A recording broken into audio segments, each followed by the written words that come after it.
Yes बेटा, river boat का problem का एक न्यूमेरिकल लेते हैं। इसके अंदर बेटा 3-4 पार्ट ले लिए हैं, जिससे कि काफ़ी ज़्यादा क्वेरी इससे हमारी क्लियर हो जाती है रिवर बोट प्रॉब्लम की। करेक्ट। देखो, a man can row a boat with 4 kilometre per hour in still water. तो इसका मतलब अगर आप सोल्यूशन पे आए तो पहला तो क्या होगा, अ मैन कैन रो यानी आप अ बोट, पहले हम ले रहे थे आदमी तैर रहा, बोट है तो आप ऐसे मान लें velocity of boat with respect to still water that is 4 kilometre.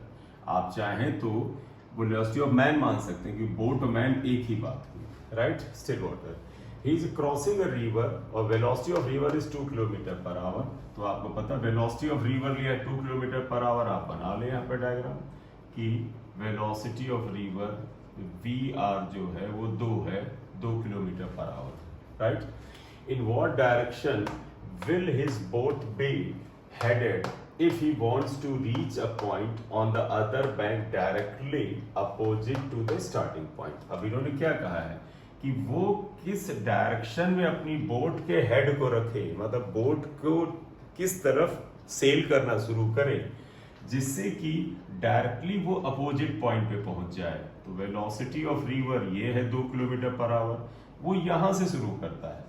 और इसका पर्पज है बेटा, पहले केस में अगर आप देखिएगा तो जो पहला केस है इसमें क्या पर्पज है, in what direction will his boat be headed if he wants to reach a point on the other bank directly opposite to the starting point. उसका पर्पज है यहां से चल के यहां खत्म करना।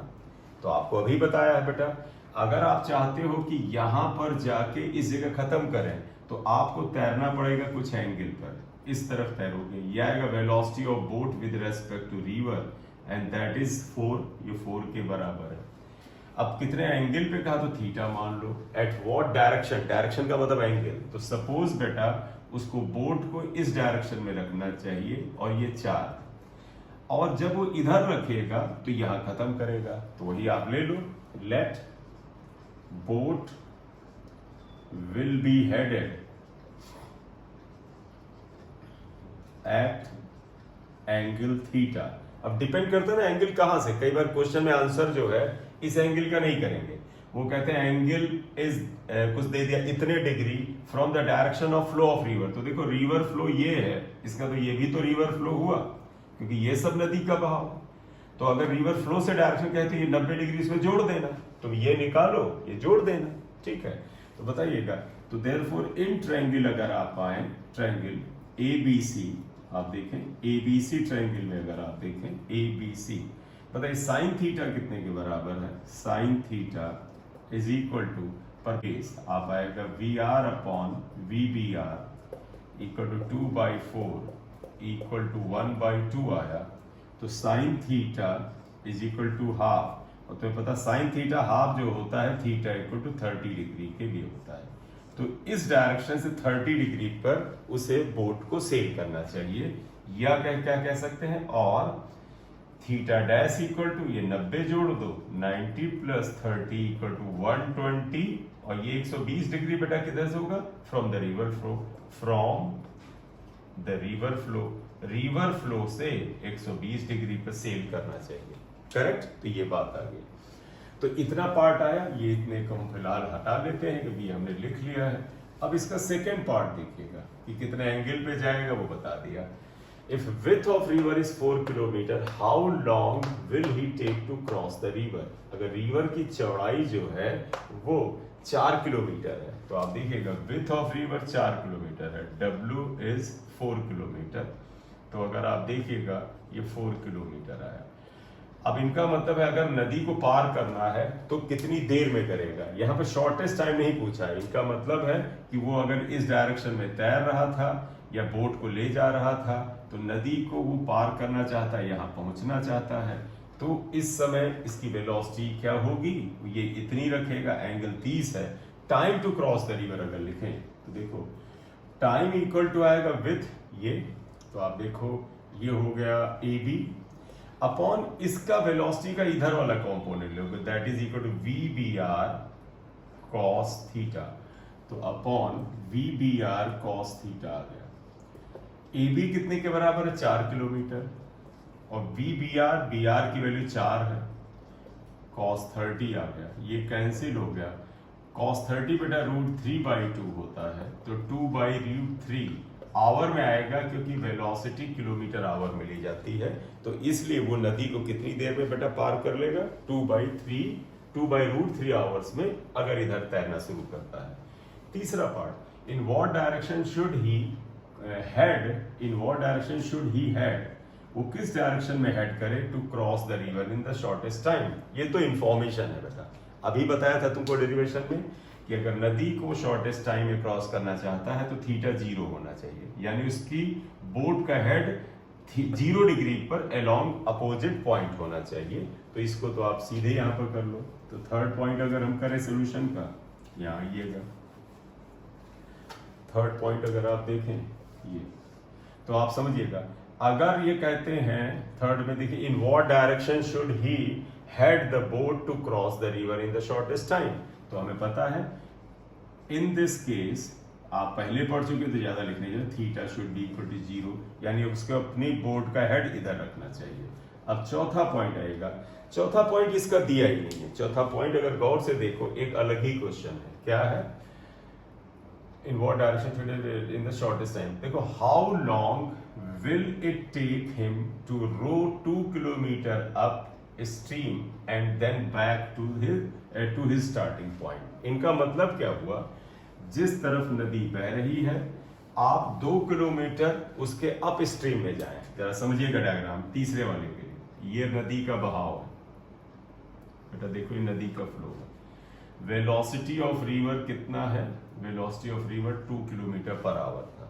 ये कहते हैं इस नदी के अंदर अगर आप 2 किलोमीटर अप स्ट्रीम नाव को चलाएं, अप स्ट्रीम मतलब नदी के खिलाफ, तो देखो नदी दाहिनी तरफ जा रही है तो आप बोट मान लें इस पॉइंट से शुरू करते हैं, ये पॉइंट ए है, और इसके खिलाफ आप 2 किलोमीटर अप स्ट्रीम, बेटा देखिएगा अप द स्ट्रीम का मतलब हुआ धारा के खिलाफ बी तक आते हैं, और ये दूरी जो आप तय करते हैं, ये दूरी जो है वो 2 किलोमीटर के बराबर है। तो कहते बताइए how long will it take him to row 2 kilometre up, 2 kilometre up the stream and then back to the starting point, यानी ए से 2 किलोमीटर धारा के अगेंस्ट अप स्ट्रीम आए और फिर वापस जाए। तो आप समझना, आप जब ए से बी जा रहे हैं तो बोट की वेलोसिटी ये VBR और बोट की वेलोसिटी 4 थी, तो आप समझिएगा टाइम क्या लगेगा, जरा ध्यान देना, टोटल टाइम ये लगने वाला है, जरा ध्यान दीजिएगा बेटा, टोटल टाइम क्या लगेगा, time from A to B, time from A to B plus time from B to A, time from B to A, ये दोनों टाइम लगने वाले हैं। अब आप बताइएगा T इक्वल टू, तो पता time from A to B क्या आएगा, ए से बी की डिस्टेंस, क्योंकि टाइम इक्वल टू क्या होता है बेटा, डिस्टेंस अपॉन वेलोसिटी। जरा ध्यान देना बेटा, जब ए से बी तक आएगा तो डिस्टेंस 2 किलोमीटर है, तो देखो ये TAB को लिख रहे हैं, ये डिस्टेंस आएगा 2 किलोमीटर, ये 2 किलोमीटर, और वेलोसिटी देखो बेटा, बोट की वेलोसिटी 4 है, इसी डायरेक्शन में है, नदी की वेलोसिटी अपोजिट है, तो वेलोसिटी बेटा 4 - 2 आएगा। आप ध्यान देना, आप बोट को नदी के खिलाफ ले जा रहे हैं, तो आपकी जो इफेक्टिव वेलोसिटी आएगी वो क्या आएगी, ये 4 इधर की तरफ, ये माइनस इधर की तरफ, राइट, ये आया, प्लस जब आप देखिए फ्रॉम बी टू ए, फिर आप बोट को वापस इधर ले जाते हैं, देखो ये वापस इधर ले गए, जब इधर ले गए बेटा, ये velocity of boat with respect to river जो 4 है वो इसमें जुड़ जाती है, लेकिन दूरी आप इतनी तय करते हैं, तो बी से ए में देखो, बी से ए तक की दूरी क्या हुई, 2 किलोमीटर, लेकिन वेलोसिटी क्या हुई, नदी का बहाव और आपकी बोट का वेलोसिटी एक ही तरफ है, दोनों जुड़ जाएगा, यानी that would be equal to बेटा 4 + 2, इसलिए टाइम क्या आया, 2/2 + 2/6। ध्यान रखना ये किलोमीटर में, ये किलोमीटर पर आवर में है, टाइम हमारा आवर में आ रहा है, 1/3, तो ये आएगा 1 + 1/3, यानी कि अगर आप लिखें तो 4/3 आवर आ जाएगा। ये जब मिनट में करना चाहते हो तो 4 × 60/3 मिनट्स आएगा, 20, तो ये 40 मिनट्स आ जाएगा, तो 40 मिनट्स इसको लगेंगे धारा के खिलाफ 2 किलोमीटर जाने और फिर अपने पॉइंट पर वापस आने में। ये एक इंपॉर्टेंट क्वेश्चन है, इसमें कम से कम हम 3-4 बातें वापस इसमें हम कर लेते हैं, ठीक है। करते हैं रिलेटिव वेलोसिटी का। But a bus appears to move northward at the speed of 20√3 kilometre per hour. Solution में आइएगा, आप पहले तो डायरेक्शन बनाइए। आपको डायरेक्शन का अंदाजा है बेटा कि हम लोग मैप में इधर नॉर्थ लेते हैं, ये साउथ है, ये ईस्ट डायरेक्शन है, ये वेस्ट डायरेक्शन है। तो देखो क्या हुआ, अब bus appears to move northward at speed of this to a man driving his car. यानी ये असल वेलोसिटी नहीं है, ये अपीयर हो रही है, ऐसा दिख रहा है आदमी को जो कार में है कि बस इतने से जा रही है। यानी this is velocity of bus, relative velocity of bus with respect to man. ये मैन आया and that is equal to 20√3। क्योंकि क्या करें, अब bus appears to move northward with respect to a man who is driving his car eastward with speed this. तो आप देखो, आदमी कार ड्राइव कर रहा 20 किलोमीटर पर आवर से ईस्ट डायरेक्शन में, तो यानी आदमी के कार की वेलोसिटी ईस्ट में है। Velocity of man is 20 kilometre per our. कहते find the velocity of bus with respect to ground. यानी कि हमें यह पता करना है कि what is the velocity of bus with respect to ground, जिसको हम सहूलियत के लिए सिर्फ VB से लिखते हैं। ये पता करना है। We know that relative velocity of bus with respect to man मतलब है moving man, कार से जा रहा है, equal to velocity of bus with respect to man equal to velocity of bus minus velocity of man। ये दे रखा है, right. अब एक बात हुआ कि आप इसे यूनिट वेक्टर से वेक्टर फॉर्म में करना चाहते हैं या आप ग्राफ से करना चाहते हैं। चलो वेक्टर फॉर्म से कर देते हैं। देखो ये एक्स एक्सिस पर तो हम आई कैप से, देखो वेलोसिटी एरो लिया 20, तो 20 आई कैप लगा दो। अगर आप इसे वाई एक्सिस लो तो बेटा देखो BM पे एरो लिखा तो इसे जे कैप लगा दो, तो वेलोसिटी ये है।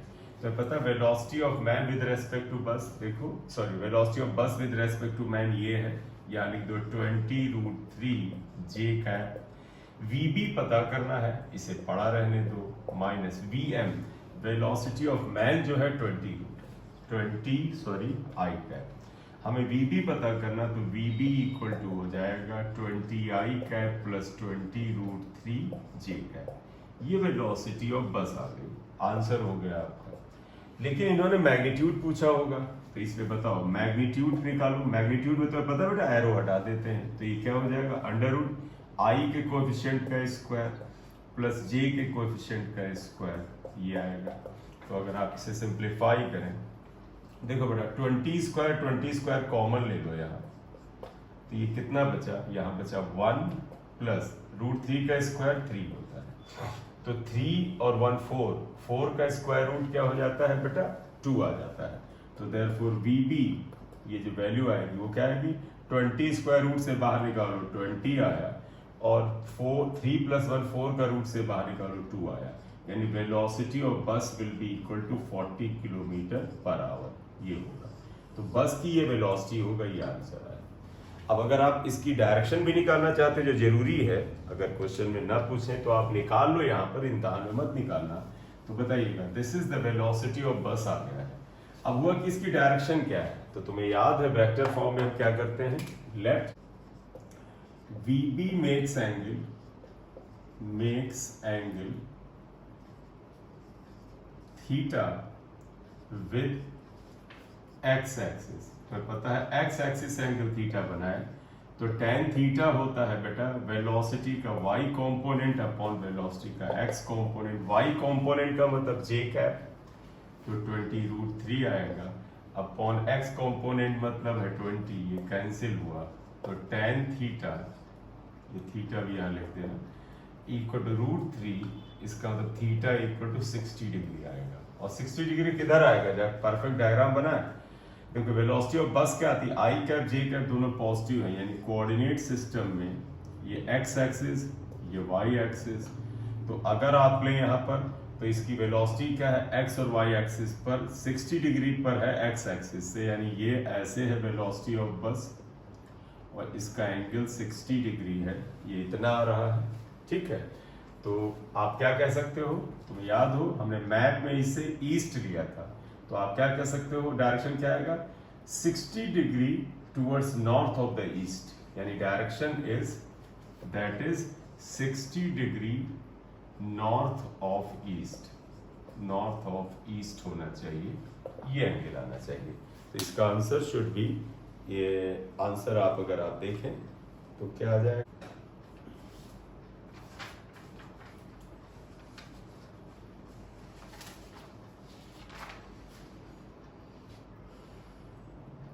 $40 किलोमीटर पर आवर आ गया and 30 degree east of north, उल्टी तरफ से बताएं ईस्ट ऑफ नॉर्थ। तो देखो बेटा ईस्ट साइड से नॉर्थ में हो जाएगा 60 डिग्री, अगर आप कहें ईस्ट ऑफ द नॉर्थ तो इधर से बताएं तो 30 डिग्री आ जाएगा। तो आंसर किधर से देते हैं, ये आपका ऑप्शन पे जाता है या आपके तरीके पे जाता है, ठीक है। तो ये आ गया, तो ये अगला क्वेश्चन था रिलेटिव वेलोसिटी का। एक क्वेश्चन और अगर इसका उठाते हैं, रिलेटिव वेलोसिटी का ही निकालते हैं।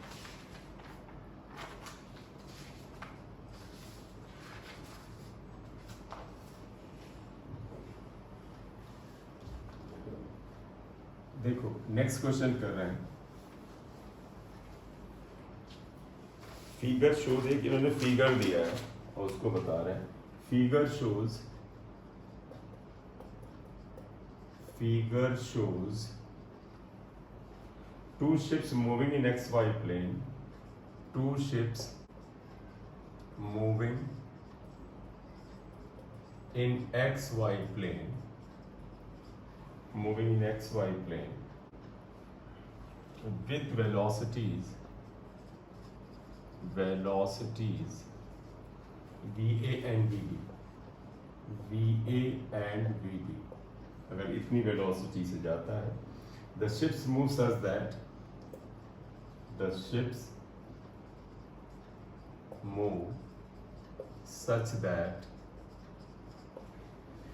B always remains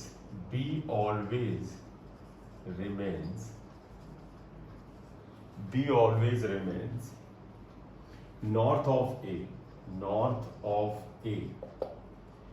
The ratio of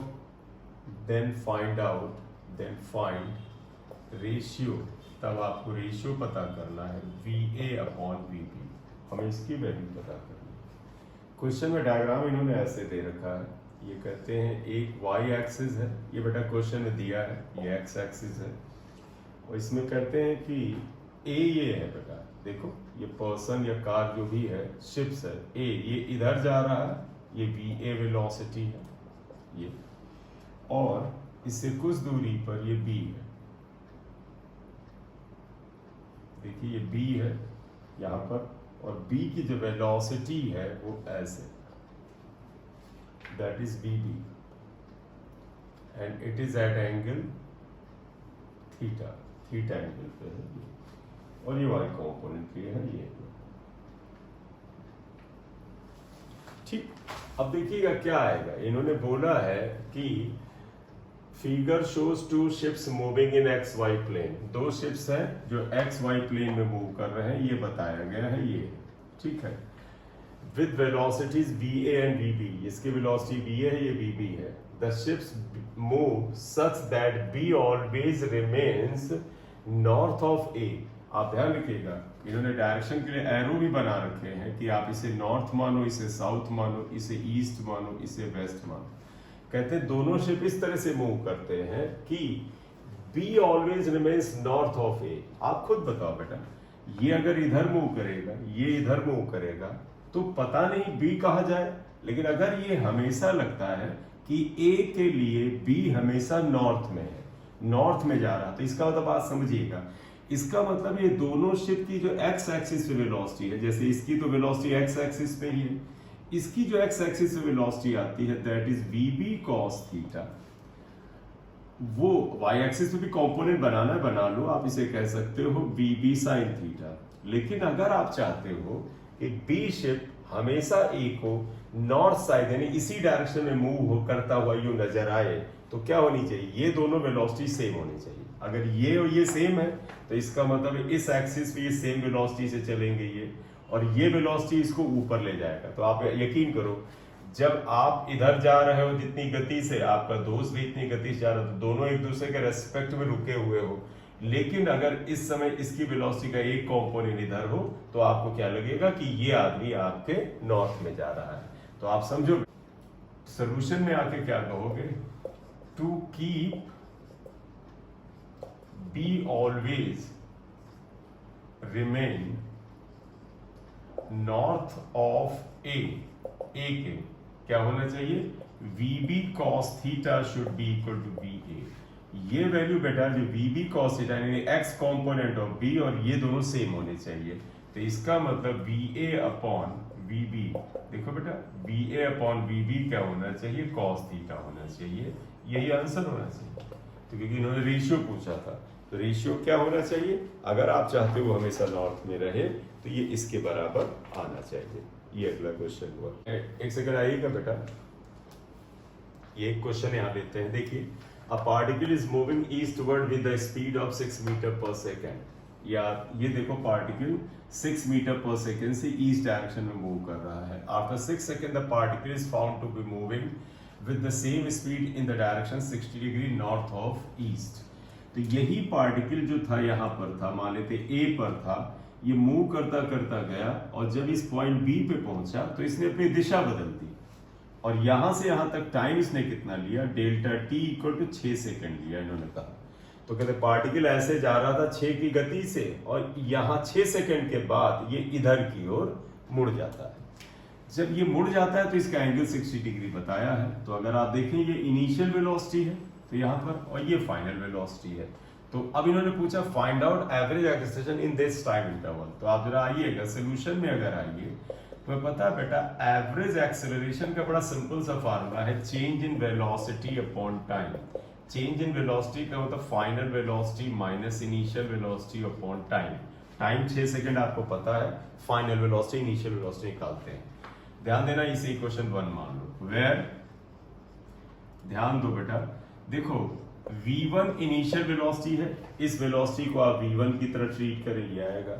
ये देखो 6 मीटर है और किस एक्सिस पर, एक्स एक्सिस पर है, आई कैप लिख लो। क्लियर। अब आइएगा V2 पे जरा काम करिएगा। V2 देखो, V2 ये वेलोसिटी है 6, इसका अगर वेक्टर फॉर्म लिखो तो देखो बेटा तुम्हें पता है इसका एक कंपोनेंट इधर आएगा 6 cos 60 और इधर एक कंपोनेंट आएगा 6 sin 60। क्लियर। तो अगर मैं इसका वेलोसिटी निकलूं तो आप लिखोगे 6 cos 30 और ये किस एक्सिस पे है, आई कैप पर। 6 cos 60 आई कैप और ये वाला कंपोनेंट वाई एक्सिस पर है प्लस 6 sin 60, ये बेटा जे कैप आएगा। स्पेस बना लेते हैं। देखो V2 equal to 6 cos 60 i cap plus 6 sin 60 j cap आएगा।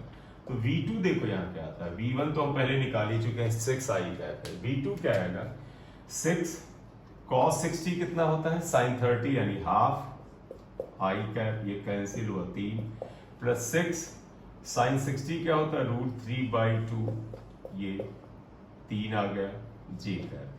तो इसलिए V2 इक्वल टू आएगा 3 आई कैप प्लस 3√3 जे कैप, ये आ जाता है। ये V2 आ गया।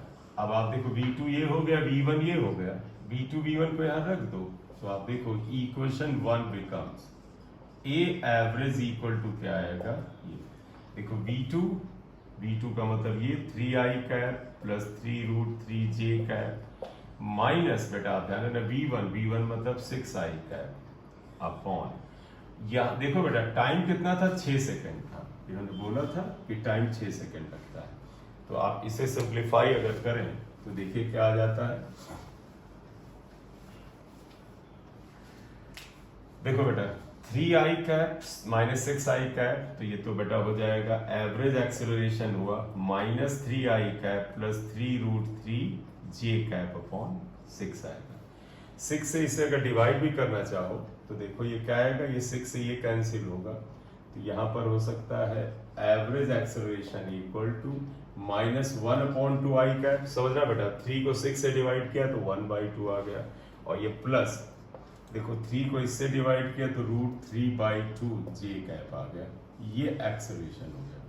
अब इसका अगर ये आंसर निकालते हैं कि मैग्नीट्यूड बताओ, तो तुम्हें पता है मैग्नीट्यूड का क्या फार्मूला है। मैग्नीट्यूड को अगर ए एवरेज से एवरो हटा दो तो क्या होता है, अंडर रूट। बेटा ये -½ का स्क्वायर प्लस √3/2 का स्क्वायर, ये तो आप देखो क्या हो जाएगा, अंडर रूट ये 1/4 प्लस 3/4। पता है बेटा 1/4 प्लस 3/4 क्या होगा, ऑब्वियस सी बात है, अंडर रूट आप देखें तो क्या हो जाएगा 4/4 अंडर रूट 1, यानी 1 मीटर पर सेकेंड स्क्वायर। तो answer will be 1 metre per second square. ये आ जाएगा एवरेज एक्सेलरेशन यहाँ से यहाँ तक, करेक्ट।